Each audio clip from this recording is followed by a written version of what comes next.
Hello बच्चों, ये video JEE मेट्स फोर्थ टेस्ट का एनालिसिस वीडियो है। मैं इस वीडियो का फ्लो क्या होगा वो एक बार आपको बता देता हूं। सबसे पहले मैं बात करूंगा कि इस वीडियो में क्या क्या चीजें होंगी।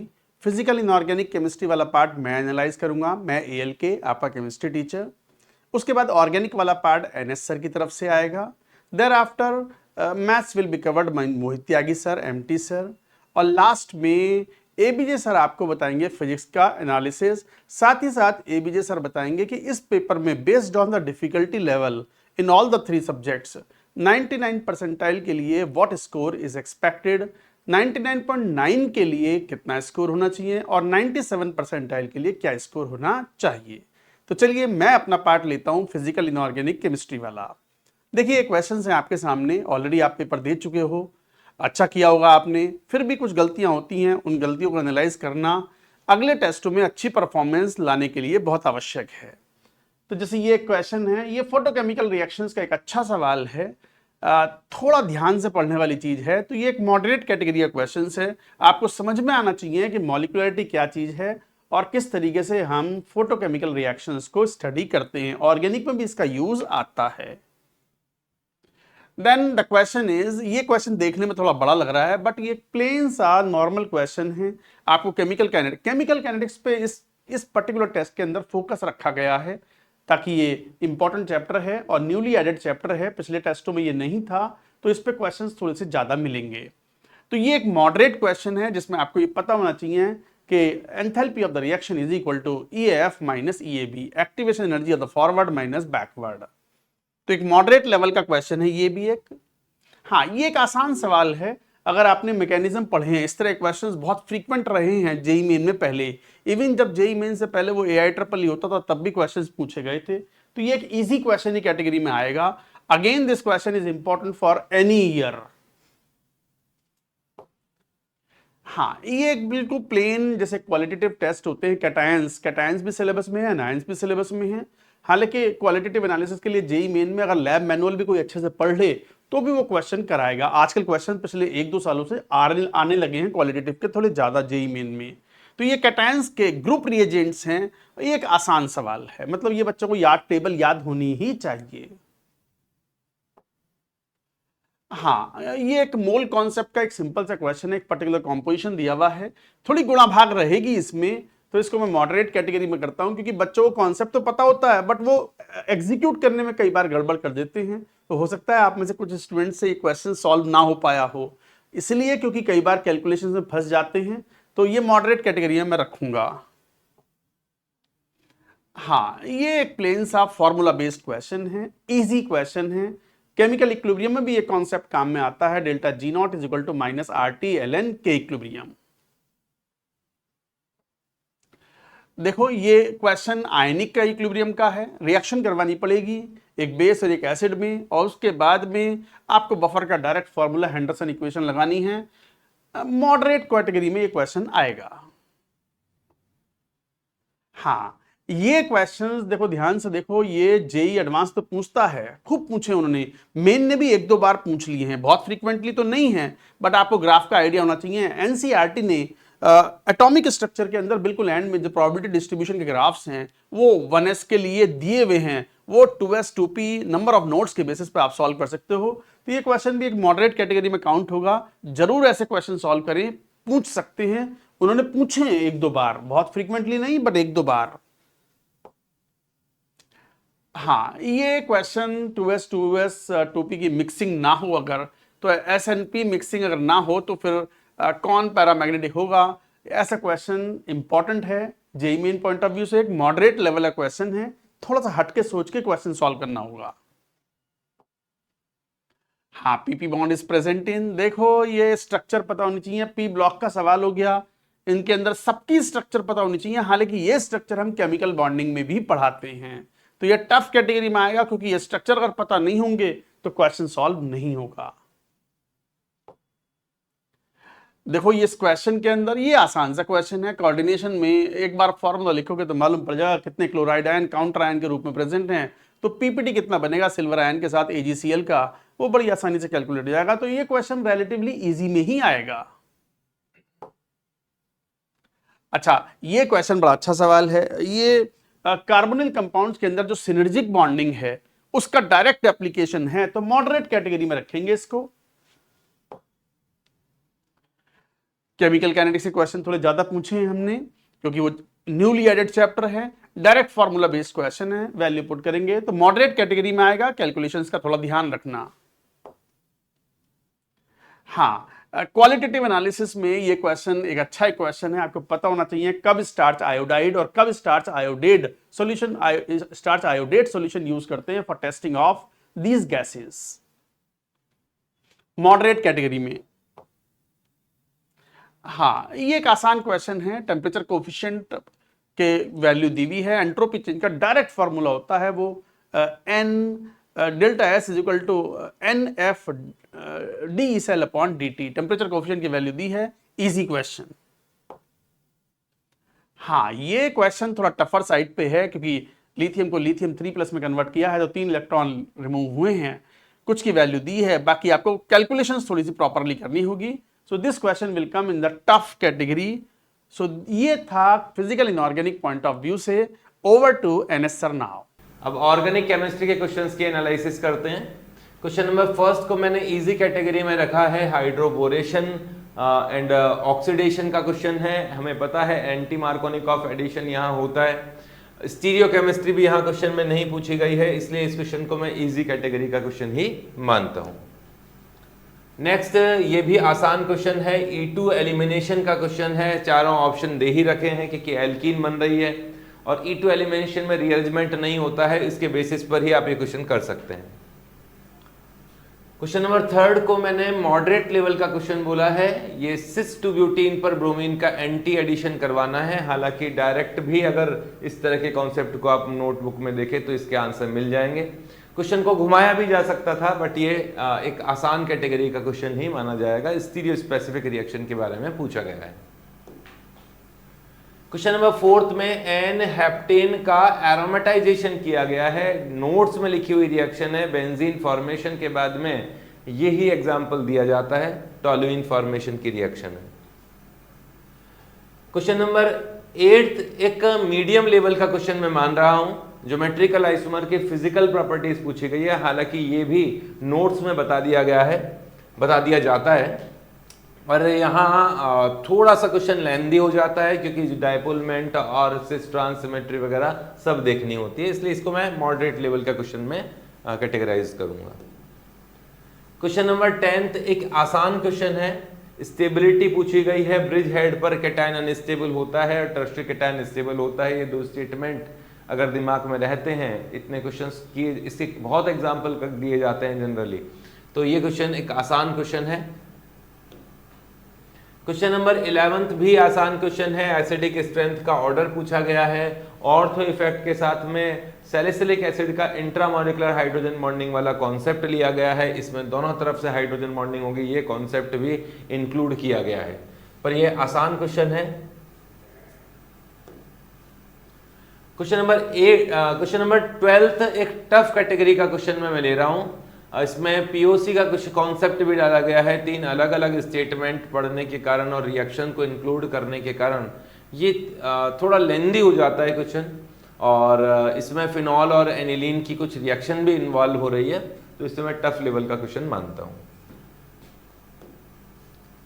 क्वेश्चन नंबर 21 एक मीडियम लेवल का क्वेश्चन है। एल्केन का मॉलिक्यूलर वेट दिया हुआ है, नंबर ऑफ कार्बन निकाल के फिर हमें कायरल कंपाउंड हमें पहचानना है। पर ये कंपाउंड ये भी देखना है कि एक जो कंपाउंड ऑप्टिकली एक्टिव मिलेगा जिसमें एक कायरल कार्बन है, उसका डेक्सट्रोरोटेटरी और लीवोरोटेटरी दोनों आइसोमर ही इंक्लूड करने हैं। तो ये एक मीडियम लेवल का क्वेश्चन है। हेलो बच्चों, जेईई मेट्स 4 के टफनेस एनालिसिस मैथमेटिक्स में आगे चलते हैं। तो सबसे पहला जो क्वेश्चन है इसको हम मॉडरेट की कैटेगरी में डालेंगे, और बिकॉज ये अल्फ़ा बीटा है और जो उसने इंफॉर्मेशन दे रखा है कि स्टैंडर्ड डेविएशन 5 और 6 है, जब इसको भी हम अल्फ़ा बीटा के टर्म्स में लिखेंगे तो वहाँ से जो भी हमें चाहिए वो हम निकाल सकते हैं। अब ये किसी को तुरंत दिख जाए तो राउंड 1 हो सकता है, अदरवाइज राउंड 2 में ही जाएगा कैलकुलेशन की वजह से। सेकेंड क्वेश्चन इज दिस, ये वाला जो क्वेश्चन है ईजी कैटेगरी में राउंड 1 में जाना चाहिए। जो थर्ड क्वेश्चन है वो अगेन मॉडरेट है कैलकुलेशन की वजह से। ये ठीक है। अब ये राउंड 1 और राउंड 2 में जाएगा, ये इस बात पर डिपेंड करेगा कि मेरे को कितनी जल्दी दिखता है कि यहाँ से हम सिग्मा एक्स वाई निकाल सकते हैं और यहाँ से पाई एक्स निकाल सकते हैं। अगर ये मेरे को तुरंत ही दिख जाए और फिर इसका मैनिपुलेशन भी आना चाहिए कि इसको हम कैसे लिख सकते हैं, तो राउंड 1 में कर सकते हैं, बट अगर सोचने का जरूरत पड़ रहा है तो राउंड 2 में। Then next question is moderate of course and calculation की वजह से राउंड 2 में। Next question, this is easy question और राउंड 1 में जाना चाहिए। जैसे इसने P A into P V बोला, तुरंत मेरे को क्लिक कर जाना चाहिए कि पॉइंट पी से डिस्टेंसेस की बात चला है तो पैरामीट्रिक फॉर्म लगेगा स्ट्रेट लाइन का, तो उस अगर ये चीज क्लिक कर गया तो कैलकुलेशन भी इसमें ज्यादा नहीं है, फर्स्ट राउंड में चल जाएगा। Next question is easy question, जो बोल रहा है वो करते चले जाओ आराम से, कैलकुलेशन भी ज्यादा नहीं है, राउंड 1 में होना चाहिए। नेक्स्ट क्वेश्चन इज इसमें हमें ये चीज दिखाई दे जानी चाहिए कि यहाँ बी वेक्टर और बी वेक्टर सेम है, दोनों को लेफ्ट हैंड साइड पे लाके कॉमन लेके क्रॉस प्रोडक्ट हटा सकते हैं कि R minus C lambda times B हो जाएगा। ये अगर हमने ऐसे मेंस में खूब क्वेश्चन पूछे गए हैं तो अगर हमने वो थोड़ा बहुत भी प्रैक्टिस कर रखा होगा तो ये तुरंत क्लिक कर जाएगा, तो राउंड 1 के अंदर होना चाहिए, कैलकुलेशन ज़्यादा नहीं है। नेक्स्ट क्वेश्चन, ये ईजी क्वेश्चन है, राउंड 1 में होना चाहिए। कोई भी इस तरह का क्वेश्चन देखते ही किसी भी क्वेश्चन में हमारे सबसे पहले डेफिनेट इंटीग्रेशन क्वेश्चन में दिमाग में क्या आएगा कि हम प्रॉपर्टी लगाते हैं, प्रॉपर्टी लगाते ही दिख जाएगा कि ये वाला पार्ट चला जाएगा, ए प्लस बी माइनस एक्स वाली प्रॉपर्टी लगा सकते हैं या माइनस ए टू ए वाली प्रॉपर्टी लगा सकते हैं, दोनों ही चल जाएगा। और एक्स क्यूब का डेरिवेटिव एक्स स्क्वायर होता है तो एक्स क्यूब को टी रखेंगे तो आराम से 1/1 प्लस साइन स्क्वायर वाला फंक्शन बनेगा, तो इसलिए ये राउंड 1 में है। Next question of course easy question है, सिंपली एरिया निकालना है, ये ठीक है, तो राउंड 1 में जाना चाहिए, कैलकुलेशन बड़ी आसानी से हो जाएगी। ये वाला जो क्वेश्चन है ए डैश बराबर 5i देख के मेरे को ये क्लिक कर जाना चाहिए कि इसको हटाने के लिए ए से मल्टीप्लाई करेंगे, यहाँ ए डैश करेंगे, ये दोनों सेम फंक्शन है, तो राउंड 1 में जाना चाहिए, कैलकुलेशन ज़्यादा नहीं है। Next question is this and this is again easy question and round 1 में होना चाहिए। नेक्स्ट क्वेश्चन इज दिस, अगर इसको मैं फर्स्ट कॉलम में बाकी दोनों को ऐड करने तो सेम चीज आ जाएगी, उसको बाहर निकालो, फिर प्रॉपर्टी लगा के एक 1 से बाकी दो 1 को 0 बना लो, कैलकुलेशन भी ज़्यादा नहीं है, आराम से राउंड 1 में होने लायक क्वेश्चन है। Next question is this is a tough question, क्योंकि इसमें हमें एक रिजल्ट पता होना चाहिए कि अगर रेक्टेंगुलर हाइपरबोला है उसके ऊपर अगर मैंने 3 पॉइंट लिए तो उनका जो उस ट्राइंगल का जो ऑर्थो सेंटर होगा वो उसी रेक्टेंगुलर हाइपरबोला के ऊपर लाई करता है। अब ये अगर मेरे को याद है तो भी इसके अंदर उसके बाद भी कैलकुलेशन होगा, तो ये काफ़ी टफ क्वेश्चन है और ये छोड़ा भी जा सकता है क्योंकि रिजल्ट बेस्ड क्वेश्चन है। Next is if six term of this expansion is numerically greatest, तो ये इजी क्वेश्चन है। अब सिक्स टर्म अगर सबसे बड़ा है तो हम ऐसे करेंगे T6 का मॉड T5 से भी बड़ा है, T6 का मॉड T7 से भी बड़ा है, और उन दोनों को दोनों इनइक्वालिटी को सॉल्व करेंगे तो कैलकुलेशन की वजह से आई विल से के राउंड 2 में जाना चाहिए। नेक्स्ट क्वेश्चन, ये टफ क्वेश्चन है, ये ठीक है, क्योंकि जो डिफरेंशियल इक्वेशन है उसमें भी आगे जाके बर्नौलीज फॉर्म आएगा, तो राउंड 2 में जाना चाहिए। Next question is if chord of this circle this passes through 2 point of the circle situated at the 3 unit from origin, तो अगर मेरे को ये क्लिक कर जाए कि ये दोनों पॉइंट ओरिजिन से 3 डिस्टेंस पे है तो मैं ओरिजिन को सेंटर मान के एक सर्किल खींच सकते हैं 3 यूनिट का, और फिर उसके बाद कॉमन कॉर्ड जो होगी वो हमारी लाइन आ जाएगी, तो ये बहुत ही ईजी है, राउंड 1 में हो जाना चाहिए। अगर ये ना क्लिक करे पढ़ते समय, मतलब क्वेश्चन पढ़ते पढ़ते अगर क्लिक कर जाए तो राउंड 1, अदरवाइज राउंड 2। ये वाला क्वेश्चन मॉडरेट क्वेश्चन है और कैलकुलेशन की वजह से राउंड 2 में जाएगा। Next question is again sum of all values of this moderate question है क्योंकि इसमें केसेस बनाने पड़ेंगे कि 2 लाइन पैरेलल हो जाएं, पैरेलल डिस्टिंक्ट हो जाएं या तीनों कॉन्करेंट हो जाए, तो कैलकुलेशन की वजह से I will say round 2। Next question is this, again ये टफ क्वेश्चन है और राउंड 2 में जाना चाहिए क्योंकि काफी दिमाग खर्च होगा इसमें। ये वाला जो क्वेश्चन है that is again I would put in the category of tough question and round 2 में जाना चाहिए। Next question is this is easy, और अगर कोई बच्चा मान लिया साइन इनवर्स और साइन को देख के घबराता नहीं है तो राउंड 1 में ही कर लेंगे क्योंकि कैलकुलेशन बहुत ज़्यादा नहीं है उसके बाद, बट अगर इन चीज़ों को सोचने में टाइम लगता है तो राउंड 2 में जाना चाहिए। Next question is this and that is medium type question, और ऐसे जिसमें अननोन फंक्शन अंदर होता है तो उसको डिफरेंशिएट करके बाहर निकालना पड़ता है। ये वाली चीज़ के लिए कैलकुलेशन लगेगा और इसमें 2 बार डिफरेंशिएशन करना पड़ेगा, इसलिए राउंड 2 में जाना चाहिए। नेक्स्ट क्वेश्चन इज दिस, ये मीडियम क्वेश्चन है और ये जो ग्रेटेस्ट इंटीजर है इसको हम लिख सकते हैं नंबर माइनस फ्रैक्शनल पार्ट। अब फ्रैक्शनल पार्ट का जो सम है वो n होगा, n divided by n cube 0 हो जाएगा, तो इफेक्टिवली ये ग्रेटेस्ट इंटीजर वाला पार्ट ऐसे ही हट जाएगा। ठीक है, ये चीज़ क्लिक कर जाए तो राउंड 1 में, ना क्लिक करे, सोचना पड़े, कोई बच्चा इसमें ज़बरदस्ती सैंडविच थ्योरम लगाने की कोशिश करेगा तो फिर round 2। Next question is this, अच्छा अब इसी को देख के हमें समझ में आ जाना चाहिए कि इन्हीं दोनों का ये प्रोडक्ट लिखा हुआ है, तो ऊपर से मैंने अगर रूट हटाया तो ये x-5 रूट ओवर x-5 और x-7 आ जाएगा। अब ऊपर वाला जो क्वाड्रेटिक है, सॉरी ऊपर वाला जो लीनियर है, इससे हम नीचे वाले क्वाड्रेटिक का डेरिवेटिव बना सकते हैं और उसी टर्म से ये वाला चीज आ जाएगी। तो कोफिशिएंट जो है वो a बहुत जल्दी निकल आएगा अगर इसने a निकालने के लिए बोला है। ये चीज क्लिक कर जाए तो राउंड 1 में, अदरवाइज राउंड 2 में। ये वाला जो क्वेश्चन है काफ़ी टफ क्वेश्चन है और इसमें हमें खूब सारे केसेस बनाने पड़ेंगे, मतलब सोचना पड़ेगा कि केसेस किस तरीके से बनेगा। तो definitely this is one of the last question जो हम करेंगे पूरे पेपर में डेडलॉक आने के बाद। तो टफ क्वेश्चन है and it will go to round 2। I hope you are giving all the paper with all the sincerity. मतलब बहुत सारे बच्चे क्या होते हैं कि एंथुजियाज्म में आके वो पढ़ाई तो चालू कर देंगे बट वो बीच में ही उनका एंथुजियाज्म खत्म हो जाता है, क्योंकि लगातार मेहनत करना, कंसिस्टेंटली मेहनत करना is a very demanding task. तो जितने भी ये पेपर हो रहे हैं, अगर इसको कोई बच्चा सारे पेपर को देगा, प्रॉपर एनालिसिस करेगा, तो लास्ट में उसको इसका बहुत ज़्यादा फायदा मिलेगा वेजा वेज स्टूडेंट जो भले ही उसके बराबर पढ़ रहा हो, बट अगर वो किसी भी तरीके से कुछ पेपर दिए, कुछ छोड़ दिए, कभी उसने एनालिसिस नहीं किया, ऐसे करेगा तो उसके कंपैरिजन में जो बच्चा सिंसियरली हर काम अपना कर रहा हो उसको बहुत ही फायदा होगा। क्योंकि पेपर में हमें एक ही घंटे के अंदर, बिकॉज हमारा जो ब्रेन होता है वो अपनी, हम उसको बिल्कुल चरम पे ले जाते हैं उसको परफॉर्म करने के लिए, तो कम टाइम में हमें ज़्यादा क्वेश्चनों का एक्सपोजर मिलता है, तो हमारी efficiency number of question solve करने की बढ़ जाती है।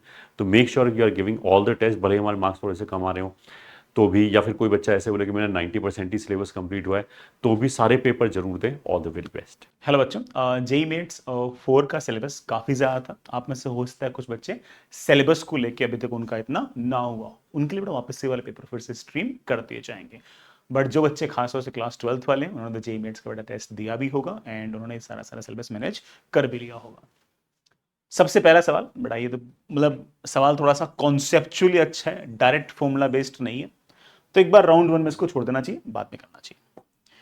दूसरा सवाल अगेन बड़ा कॉन्सेप्चुअली बढ़िया सवाल है, किसी ने अगर पहले से कर रखा तो फटाक से सोच लेगा। अगर पहले से ये वाला सवाल नहीं कर रखा है तो थोड़ी सी सवाल के अंदर बारीक बातें हैं, सवाल को एक बार बाद में करना चाहिए, राउंड 2 में करना चाहिए। ये सवाल बड़ा रिलेटिवली आसान है, देखते मेरे ख्याल से बड़ा बनना चाहिए, खास तौर से बड़ा प्लस माइनस साइन तो है ना, वो देखते बच्चा समझ जाता है और मेरे ख्याल से राउंड 1 में होना चाहिए फटाफट।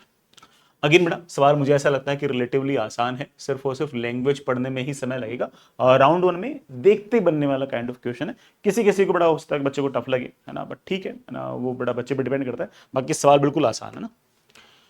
अगेन बेटा सवाल वैसे तो अच्छा है, अगर मान लो कि एक्सप्रेशन पूछा होता ना तो मतलब जान निकल जाती, लेकिन अच्छी बात है कि ऑप्शंस है ना, उसके कारण मामला सेट बैठ गया और ऑप्शंस काफी आसान से हैं और खासतौर से ग्राफ के अंदर magnetic field as a function of R निकालना है, तो कई बार तो बड़ा बिल्कुल बड़े आराम से पता लग जाता है कि हाँ भाई अगर मैं बिल्कुल बाहर निकल गया तो यहाँ पर मैग्नेटिक फील्ड 0 होगी और बिल्कुल बाहर निकलने पर मैग्नेटिक फील्ड अचानक से अगर 0 हो जाएगी, ये चीज़ अगर किसी ने अगर सोच ली तो हो सकता है कि वो बड़े आराम से बहुत सारे ऑप्शंस को ऑमिट करके बड़े आराम से आंसर निकाल ले। तो मुझे ऐसा लगता है कि मैं तो इसको राउंड 1 में ही बताऊंगा, क्योंकि एक्सप्रेशन नहीं पूछ रखा। एक्सप्रेशन अगर पूछ रखा होता तो it would have taken time, expression तो पूछ नहीं रखा, ऑप्शंस में से चूज करना है और वो भी ग्राफ में से चूज करना, तो मेरे ख्याल से relatively easier kind of question है, बिल्कुल इजी क्वेश्चन है, राउंड 1 में फटाक से बनना चाहिए और विद इन 30 सेकंड्स बनना चाहिए।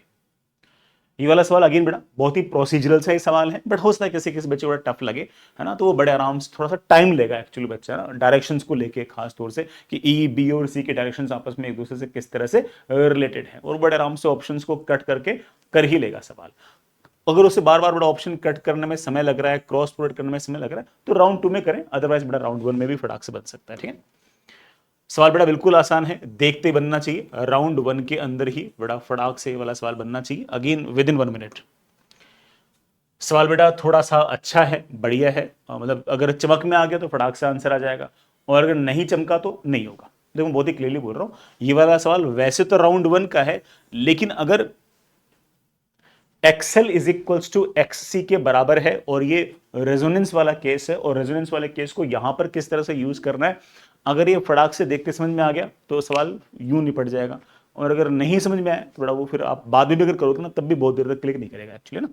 तो मैं तो फिर भी राउंड 1 का बोलूंगा इसको ना। सवाल बड़ा अच्छा है, बढ़िया सवाल है, लेकिन अगेन बड़ा ये थोड़ा सा है ना, दो कॉन्सेप्ट्स को मिक्स करके है, एक बड़ा आपका आरसी सर्किट, एक बड़ा आपका एलआर सर्किट, तो it will take time, it will take time, तो टाइम बड़ा बाद में लगा, राउंड 2 में करें। अगेन बेटा सवाल थोड़ा टफर साइड का है ना, ठीक ठाक बड़ा इसमें एप्टीट्यूड लगता है, राउंड 2 का सवाल है, बाद में करना चाहिए। आप सोच रहे हो सिर्फ सारे सवाल बाद में करने वाले हैं, अरे अभी इजी भी आएंगे, ठीक है। अगेन बेटा बिल्कुल इजी सवाल है, विद इन 1 मिनट होना चाहिए राउंड 1 के अंदर ही। अगेन बेटा सवाल आसान है, राउंड 1 के अंदर होना चाहिए, अगेन 1 मिनट के अंदर ही सवाल होना चाहिए। सिर्फ और सिर्फ करना है क्या बेटा, heat is equals to heat is directly proportional to area वाला फॉर्मूला लगाना है, कुछ नहीं करना, ठीक है। अगेन बेटा सवाल बिल्कुल आसान है, सिर्फ और सिर्फ फॉर्मूला लगाते ही आंसर आना चाहिए। अगेन राउंड 1 का है, 1 मिनट के अंदर ही सवाल बनना है, खुद ग्राफ थोड़ी बनाना है, ग्राफ तो बने हुए, आपको सिर्फ छांटना है कौन सा सही है। अगला सवाल बेटा मुझे अगेन लगता है कि ना राउंड 1 का सवाल है। अब कोई बच्चा ऐसा हो जैसे करंट सेंसिटिविटी का मूविंग कॉइल गैल्वेनोमीटर में फॉर्मूला ही ना याद, NIAB is equals to C into phi and current sensitivity is equals to phi upon I। तो किसी को बेटा ये वाला फॉर्मूला अगर याद ना हो तो वो तो कभी भी नहीं कर पाएगा, और अगर किसी को फॉर्मूला याद तो एक लाइन में सवाल कर देगा, और राउंड 1 में होना चाहिए, और वो भी अगेन 1 मिनट 1.25 मिनट मैक्स मान लो, उससे टाइम नहीं लगना चाहिए। अगेन बेटा सवाल बिल्कुल आसान है, राउंड 1 के अंदर बनना चाहिए, है ना, ज्यादा सोचने समझने वाला सवाल ही नहीं है, टाइम लग सकता है फिर भी। अगेन बेटा सवाल अच्छा ही है, बढ़िया है, लेकिन अगेन बहुत जल्दी सवाल निपटना चाहिए, और राउंड 1 का सवाल है, कुछ भी तो नहीं करना, सिंपल बेटा अपना वेटस्टोन ब्रिज या फिर मीटर ब्रिज का सवाल है, this resistance upon this length should be equal to this resistance upon this length, खड़ाक से आंसर आना चाहिए। एंड अगेन मुझे ऐसा लगता है कि मैक्स टू मैक्स 1.25 मिनट के आसपास का टाइम। अगेन बेटा सवाल बिल्कुल आसान है, राउंड 1 में बिल्कुल फॉर्मूला बेस्ड सवाल है, कुछ भी खास बात ऐसी है ही नहीं, ठीक है। अगला सवाल बेटा अगेन बिल्कुल फॉर्मूला बेस्ड, अंदर वाले पॉइंट पर जी कैसा होगा, बाहर वाले पॉइंट पर जी कितना होगा, फॉर्मूला याद होगा तो बड़ा आराम से खड़ाक से आंसर निकाल लेगा। राउंड 1 का सवाल है, सिर्फ और सिर्फ फॉर्मूला एप्लीकेशन का सवाल है, कोई भी इसमें दिक्कत नहीं आनी चाहिए। अगेन बेटा सवाल थोड़ा सा डिफिकल्ट है, मतलब मैथमेटिकली भी डिफिकल्ट है, मतलब दो कॉन्सेप्ट मिक्स तो है ही है, ठीक है, और खास तौर से कपलिंग का कॉन्सेप्ट जो ना वो बच्चा पढ़ के नहीं आता। दूसरी बात, जब कपलिंग म्यूचुअल इंडक्टेंस वगैरह कंसिडर कर रखा हो तो एल इक्विवेलेंट कैसे निकालते हैं उसका फॉर्मूला कई बच्चों को नहीं आता। तो सवाल कॉन्सेप्चुअली भी ऐसे पॉइंट का है जो बच्चा छोड़ के जाता है, पहली बात तो ये, ठीक है, तो वहां फंस जाएगा। और अगर मान लो कि वहां नहीं फंसा, कॉन्सेप्चुअली उसको मान लो कि कपलिंग वाली बात भी याद है, और मान लो कि ना एल इक्विवेलेंट भी याद है, अगर म्यूचुअल इंडक्टेंस कंसिडर कर लो, सारी बातें उसको याद है, तब भी कैलकुलेशन में भी इसमें टाइम लगेगा ही लगेगा। तो ये इन एनी केस बेटा सवाल राउंड 2 का, लेकिन सवाल देखते पता लग जाएगा कि हाँ ये बात भी करूंगा, देखते दिख रहा है ना। अगेन बेटा मुझे ऐसा लगता है कि राउंड 1 का सवाल है, टाइम लग सकता है, ठीक है, टाइम बेटा लग सकता है ना, लेकिन फिर भी मुझे ऐसा लगता है कि राउंड 1 में ही कर लेना चाहिए, ठीक है। ये वाला सवाल बेटा मुझे ऐसा लगता है कि बिल्कुल आसान सवाल है, राउंड 1 के अंदर बनना चाहिए, है ना। जब कोई बहुत बड़ी बॉडी अगर मूव कर रही है उस पर क्या क्या एक्सटर्नल फोर्स निकालना, तो सिर्फ और सिर्फ ऑब्वियस बात है कि सेंटर ऑफ मास का एक्सेलरेशन देखो, एक फटाक से आंसर निकालो, राउंड 1 में बनना चाहिए। अगेन बेटा सवाल थोड़ा सा है ना समय लेने वाला है, थोड़ा पेशेंटली करने वाला है, तो थोड़ा बाद में कर लोगे तब भी चलेगा, कोई खास ऐसी दिक्कत नहीं है, राउंड 2 में कर सकते। अगेन बेटा देखते ही सवाल बनना चाहिए, राउंड 1 में बनना चाहिए, एंड बस पता होना चाहिए कि लाइन ऑफ मोशन और लाइन ऑफ इंपैक्ट क्या है। Line of impact common normal के अलोंग है, और लाइन ऑफ मोशन तो ऑफ कोर्स वेलोसिटी के अलोंग है। राउंड 1 का सवाल है, और अगेन विद इन 30-40 सेकंड सवाल बनने वाला है, ठीक है। अगेन बेटा मुझे ऐसा लगता है कि सवाल राउंड 1 के अंदर बनने वाला है, कुछ भी खास ऐसी बात नहीं है। अब किसी बच्चों को ठीक है ग्राफ में से इंफॉर्मेशन एक्सट्रैक्ट करने में दिक्कत आती हो तो वो अलग बात, अदरवाइज बस कुछ भी नहीं है सवाल के अंदर, ठीक है। फिजिक्स में 7 आसान बेटा, 14 मॉडरेट और 4 सवाल टफ मेरे हिसाब से। केमिस्ट्री में 11 इजी, 11 मॉडरेट और 3 टफ। मैथमेटिक्स में 13 इजी, 7 मॉडरेट एंड 5 टफ। तो ऐसा लग रहा है जैसे ना मैथमेटिक्स थोड़ा आसान पूछा है। ऑफ कोर्स बेटा एवरीथिंग इज कंपेयर टू, ऐसे नहीं कि मैथ्स को और फिजिक्स को कंपेयर करो, है ना, मैथ्स का इन जनरल जो मैथ्स के पेपर ना उनसे कंपेरिजन करोगे। मेरे ख्याल से इस पेपर के अंदर सिलेबस थोड़ा सा ज्यादा था, है ना। अदरवाइज मैं 99 परसेंटाइल जो वो 185 के ऊपर मान के चल रहा था, लेकिन मुझे लगा कि मुझे 4-5 नंबर का तो तुम्हें मौका देना चाहिए। किसी बच्चे के अगर बेटा 182 के अगर ऊपर नंबर है तो वो आज के दिन वो 99 परसेंटाइल की तैयारी करके बैठा है। किसी बच्चे के आज इस पेपर में अगर 240 अगर उससे ज्यादा है तो आज के दिन वो ऊपर के 0.1% बच्चों के अंदर है वो 99.9 परसेंटाइल वो क्रॉस कर रहा है आज के दिन। इस पेपर में अगर आपके 140 के अगर ऊपर नंबर है तो आज के दिन आप ऊपर के 3% लोगों के अंदर हो, आप 97 परसेंटाइल आपके आज के दिन मेरे ख्याल से इसके अंदर बनते हैं। आपके बेटा कितने नंबर आ रहे हैं कमेंट बॉक्स में जरूर लिखना। आप और डिस्कशन करना हो तो मुझे जरूर बताइएगा, ठीक है। एंड इन पेपर्स के लिए बेटा हमने बहुत मेहनत की है, हमने सारी चीज़ें बड़ा बहुत ही एकदम हर तरह से कॉम्बिनेशन करने की कोशिश की है। सिलेबस बेटा ऑफकोर्स थोड़ा सा ज़्यादा हो गया, तो आप में से कई बच्चों को रिवाइज करने में इश्यूज वगैरह आ रहे होंगे, तो यार वो तो इश्यूज आपको सॉल्व करने ही पड़ेंगे, आपको ही तो सब कुछ करना पड़ेगा, है ना। ठीक है, पढ़ना तो पड़ेगा ना। अब सिलेबस तो बड़ा दिन थोड़े टाइम में तो पूरा फुल सिलेबस टेस्ट भी तो आएंगे, तो करना तो सब कुछ ही है। चलो ठीक है, अगले टेस्ट में मिलते हैं। All the best, bye.